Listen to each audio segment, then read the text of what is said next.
इसलिए हिंदू धर्म में शास्त्र कहता है गणेश जी की खड़ी मूर्ति की प्राण प्रतिष्ठा नहीं होना चाहिए। अगर आप अपने घर में गणेश जी लेकर आने वाले हैं, कल गणेश जी बैठेंगे और आप अपने घर में लेकर आएंगे, तो गणेश जी अगर लेकर आ रहे हैं तो बैठी हुई मूर्ति लेकर आए।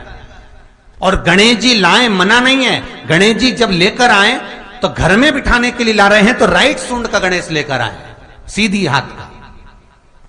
आपका सीधा हाथ देख लेना, उसी के हिसाब से गणेश जी को अपनी ओर रखकर, या गणेश जी का सीधा हस्त कमल देख लेना। आपका तो उल्टा मान्य होगा जब आप देखेंगे तो गणेश जी का जो सीधा हस्त कमल हो, उस साइड अगर गणेश जी की सूंड है तो वो सूंड का गणेश घर के अंदर विराजमान हो।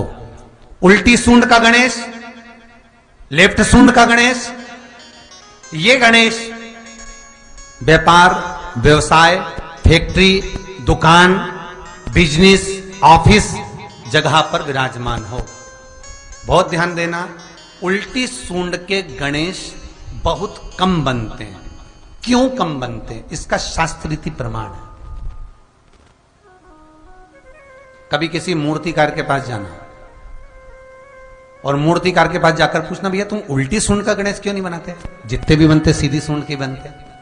कभी पूछना उससे, वो बताएगा कि उल्टी सूंड के अगर गणेश जी बनाए, 50 गणेश जी अगर उल्टी सूंड के बनाए हैं तो उसमें से कम 30 गणेश जी अपने आप टूट जाते हैं या बिगड़ जाते हैं। ये शास्त्र रीति है। उल्टी सूंड का गणेश बहुत कम पक पाता है या मिट्टी का बन पाता।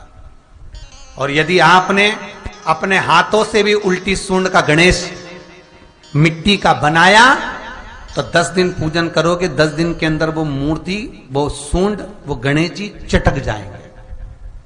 उल्टी सूंड का गणेश टिकता ही नहीं है, वो बीच में से खंडित हो ही जाएगा।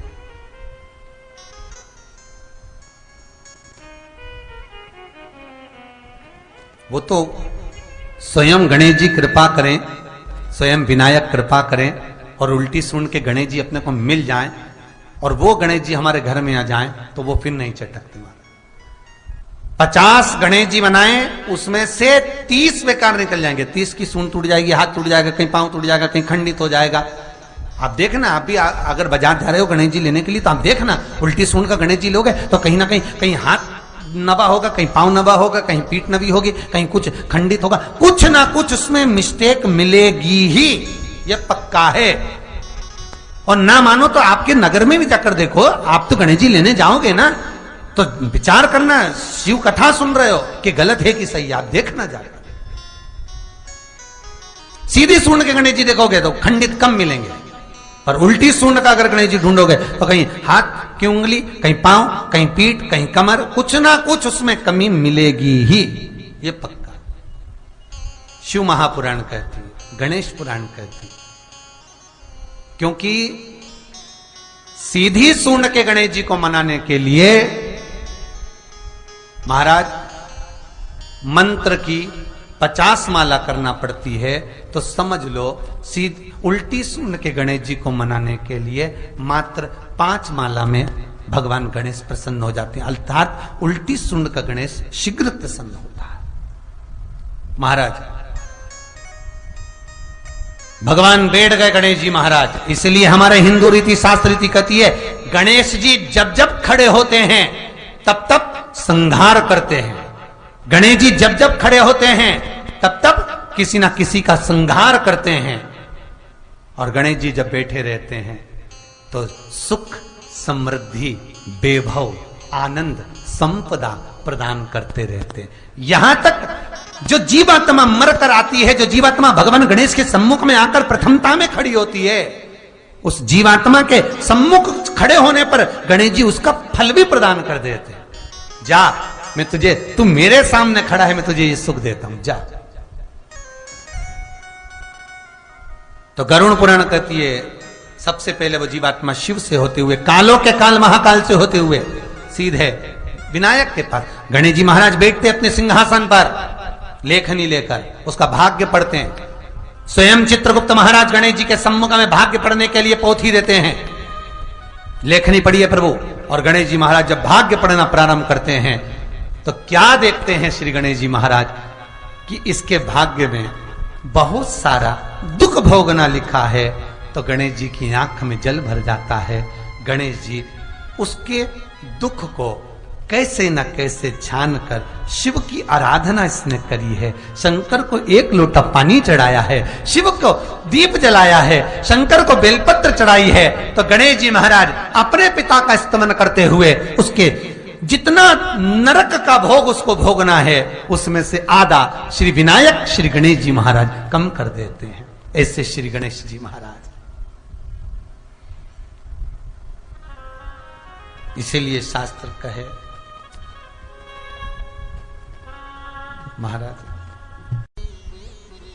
महाराज लाते समय गणेश जी का मुख आपकी ओर हो। कल से एक नियम लेना, शमी के वृक्ष की पत्ती, जैसे ये बेलपत्र होता है, शिव को और गणेश को बेलपत्र शमी पत्र समर्पित होता है। आपको कथा में वर्णन किया था 33 कोटि देवताओं को भले बेलपत्र नहीं चढ़ेगा पर 33 कोटि देवताओं को शमी पत्र चढ़ता है। और उसमें एक गणेश जी महाराज और एक बाबा भोलेनाथ, इन दोनों को शमी समर्पित होता है, शमी पत्र समर्पित होता है। महाराज कथा में पहले भी वर्णन किया, आज फिर आपको ये शिवलिंग है, समझ लेना बहुत अच्छे से, जो आपको करना है रिद्धि सिद्धि पाने के लिए, संपदा को बढ़ाने के लिए। ये शिवलिंग है, ठीक है।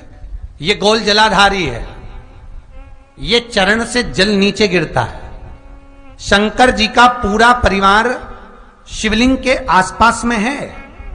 शंकर जी की 5 लड़कियां जो ऊपर से जल नीचे गिरा रही हैं, जया, विषहरा, शामरीबारी, दो तली और देव।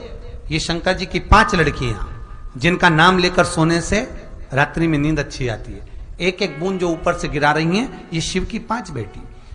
जहां से जल नीचे गिरता है, शिवलिंग का जो जल नीचे जाता है, उसके राइट भाग में गणेश जी का स्थान, लेफ्ट भाग में कार्तिकेय का स्थान, बीच में शंकर जी की सबसे छोटी लड़की अशोक सुंदरी का स्थान। शिव महापुराण की कथा कहती है और गणेश चरित्र अपन श्रवण कर रहे हैं। और कल से चतुर्थी लग रही है, जिसके घर में संपदा की कमी पड़ती हो, बीमारियां ज्यादा फैल रही हो, बहुत कष्ट हो महाराज, बहुत ज्यादा दुखी हो महाराज, कोई काम नहीं बन रहा, बहुत तकलीफ में हो, तो शमी पत्र, शमी की पत्ती, जहां गणेश जी का स्थान है वहां पर 5 शमी पत्र 5 समर्पित करें और शंकर जी के ऊपर 3 शमी पत्र समर्पित करें।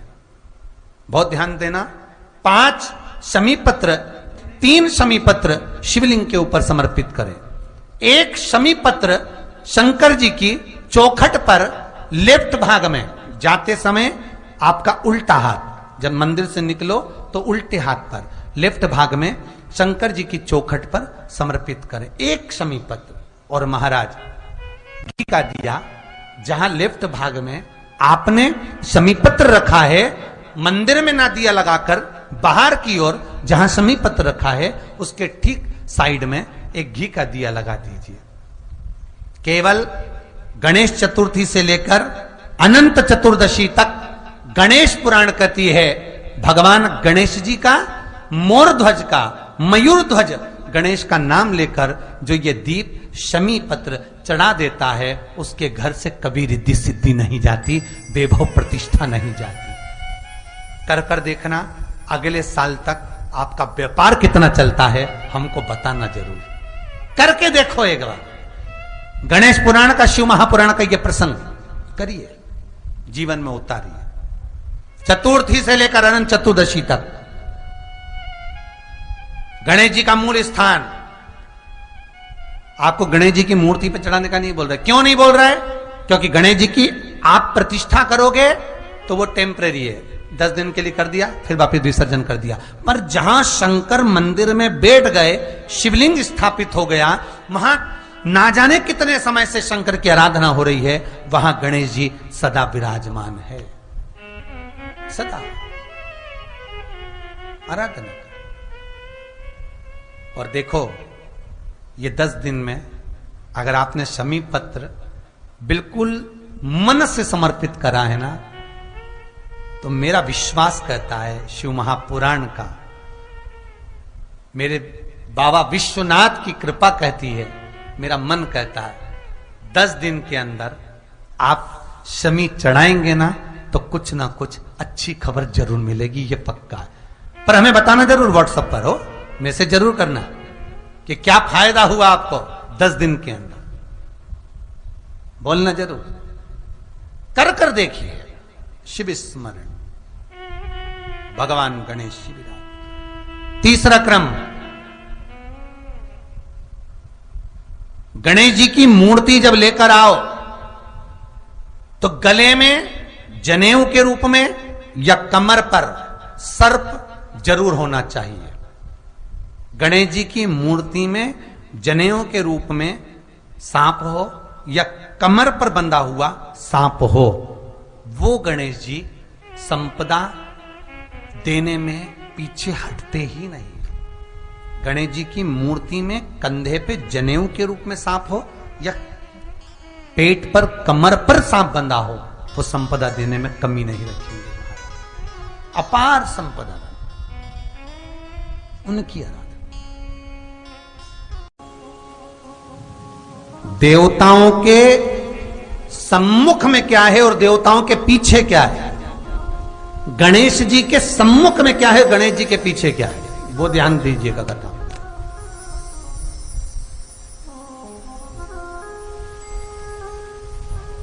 दाऊ दादा, आज युद्ध नहीं लड़ना है, आज युद्ध का मैदान छोड़कर भागना है। कन्हैया, ये किसी गोपी का घर नहीं है। कन्हैया, ये कोई गोपी का घर नहीं जहां से युद्ध छोड़कर भागना है, जहां से माखन चुराकर भागना है। ये युद्ध का मैदान है, यहां पीठ नहीं दिखाई जाती।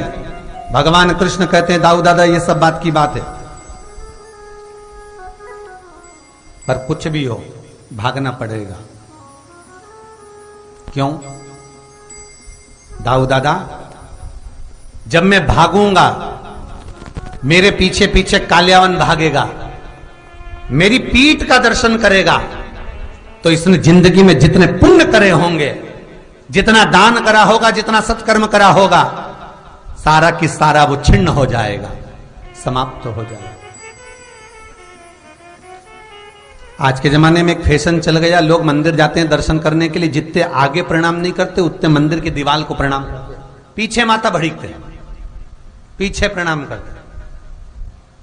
अरे भाई, विचार तो करो कि कहां लिखा है,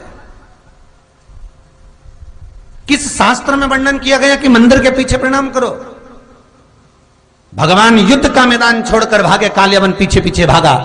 श्रीमद् भागवत कहती है, जब कालियावन पीछे पीछे भागा, भगवान की पीठ देखकर भाग रहा था, और भगवान की पीठ देखकर जब कालियावन भागता गया भागता गया भागता गया, तो भगवान कृष्ण जब गुफा में प्रवेश करे, भगवान को मारने की जरूरत ही नहीं पड़ी।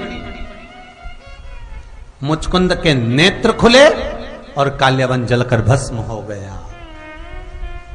शास्त्र कहता है, मंदिर के पीछे प्रणाम करने से हमारा दान, हमारा पुण्य, हमारा सत्कर्म छिन्न हो जाता है।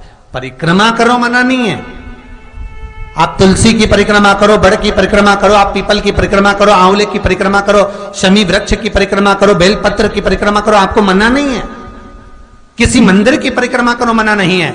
देवता की परिक्रमा करो, मना नहीं है। देवी की परिक्रमा करो, मना नहीं है। पर मंदिर के पीछे अगर प्रणाम करा है, तो हमारा दान, हमारा पुण्य, हमारा सत्कर्म हमारे पास से छिन्न हो जाता है, समाप्त हो जाता है।